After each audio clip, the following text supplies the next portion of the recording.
Internet पर आजकल एक बड़े ही रहस्यमयी कानून की खोज हो रही है, यूजीसी एक्ट 2026। लोग इसके फायदे नुकसान के बारे में जानना चाहते हैं, लेकिन इसमें एक छोटी सी दिक्कत है। शायद ये कानून है ही नहीं। तो फिर लोग इसे क्यों ढूंढ रहे हैं? चलिए आज मिलकर इस डिजिटल पहेली को सुलझाते हैं। अब सवाल उठता है कि ये यूजीसी एक्ट 2026 आखिर है क्या। देखिए, ये सवाल जितना सीधा लगता है ना, इसका जवाब उतना ही टेढ़ा है। क्योंकि इसका जवाब इस बात में नहीं है कि ये क्या है, बल्कि इस बात में छिपा है कि ये सवाल क्यों पूछा जा रहा है। तो इस रहस्य की तह तक जाने के लिए हमें वहीं से शुरू करना होगा जहां से ये सवाल पैदा हुआ है। हमारी पूरी की पूरी जांच बस एक ही डिजिटल सुराग पर टिकी हुई है। हमारी तहकीकात वहीं से शुरू हुई जहां से आजकल हर खोज शुरू होती है, एक गूगल सर्च से। और स्क्रीन पर जो आप देख रहे हैं, यही है वो सुराख। ये बस एक साधारण सी दिखने वाली खोज है, लेकिन हमारी पूरी कहानी का सेंटर पॉइंट यही है। इस पहेली को सुलझाने के लिए हमें एक जासूस की तरह इस सर्च के हर शब्द को बिल्कुल बारीकी से देखना होगा, क्योंकि यहां हर शब्द एक कहानी कह रहा है। तो सबसे पहले आता है यूजीसी, यानी यूनिवर्सिटी ग्रांट्स कमीशन। इससे ये तो साफ हो जाता है कि मामला भारत के हायर एजुकेशन सिस्टम से जुड़ा है, लेकिन असली राज तो अगले शब्दों में छिपा है। फिर आता है एक्ट 2026 और यहीं से मामला थोड़ा अजीब हो जाता है। 2026 ये तो भविष्य की तारीख है।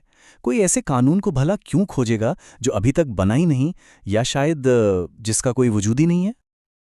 और फिर देखिए, इसके साथ सरकार और सुप्रीम कोर्ट जैसे शब्द भी जुड़े हैं। ये बताता है कि लोग इस मामले को लेकर काफी गंभीर हैं। वो इस कथित कानून के कानूनी और आधिकारिक पहलुओं को समझना चाहते हैं। वो जानना चाहते हैं कि देश की सबसे बड़ी संस्थाएं इस पर क्या सोचती हैं। यहाँ एक छोटी सी बात और है। लिखने के तरीके में देखिए थोड़ा सा फर्क है, पर सर्च इंजन इतना स्मार्ट तो है कि वो समझ जाता है कि लोग क्या ढूंढना चाहते हैं।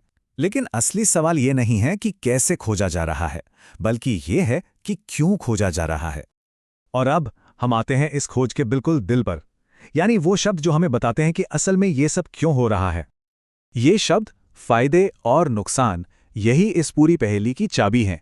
मतलब ये खोज सिर्फ जानकारी के लिए नहीं हो रही है, ये किसी आने वाले बदलाव के असर को लेकर जो गहरी चिंता और उम्मीद है ना, उससे जुड़ी हुई है। और यही हमें हमारे सबसे बड़े सवाल पर ले आता है। कोई ऐसी चीज के फायदे और नुकसान क्यों खोजेगा जो शायद है ही नहीं। सुनने में ये थोड़ा विरोधाभासी लगता है ना। और यही हमारी कहानी का सबसे बड़ा मोड़ आता है। ये जो पूरी पड़ताल है, ये उस एक्ट के बारे में है ही नहीं, क्योंकि वो तो मौजूद ही नहीं है। ये पड़ताल इस बारे में है कि उसकी खोज हमें समाज की सोच के बारे में क्या बताती है। यानी कि यहाँ सवाल ही असली जवाब है। इस पूरी स्थिति को समझने के लिए एक टर्म है इंफॉर्मेशन वैक्यूम, जिसे हम सूचना शून्य भी कह सकते हैं। ये तब होता है जब लोग किसी चीज के बारे में जानने के लिए बेताब होते हैं, लेकिन कोई भी भरोसेमंद जानकारी मौजूद नहीं होती। और इसका नतीजा क्या होता है? अटकलें और अफवाहें। तो हमारे इस जांच का निष्कर्ष क्या निकला? ये कि ये जो सर्च क्वेरी है, ये सिर्फ कुछ शब्द नहीं है। ये अपने आप में एक डेटा है, एक ऐसा सबूत जो हमें लोगों की उम्मीदों और उनकी चिंताओं के बारे में बताता है। असली कहानी उस एक्ट की नहीं है, बल्कि उस खोज की है जो उसके चारों तरफ हो रही है। तो ये एक अकेली खोज हमें क्या सिखाती है? असल में बहुत कुछ। ये हमें आज के डिजिटल ज़माने में जानकारी को समझने का एक बहुत ज़रूरी सबक देती है, और हमें एक बेहतर, एक समझदार खोजकर्ता बनने में मदद करती है। इस एक खोज से हमें 4 अहम बातें सीखने को मिलती हैं। पहली, ये कि सर्च ट्रेंड्स जनता की चिंताओं का आईना होते हैं। दूसरी, जानकारी का न मिलना भी अपने आप में एक बहुत बड़ी जानकारी है। तीसरी बात, हम जो शब्द चुनते हैं वो हमारी सोच को दर्शाते हैं। और चौथी, हमें हमेशा ये सवाल करना चाहिए कि हम जो जानकारी ढूंढ रहे हैं वो आखिर आ कहां से रही है।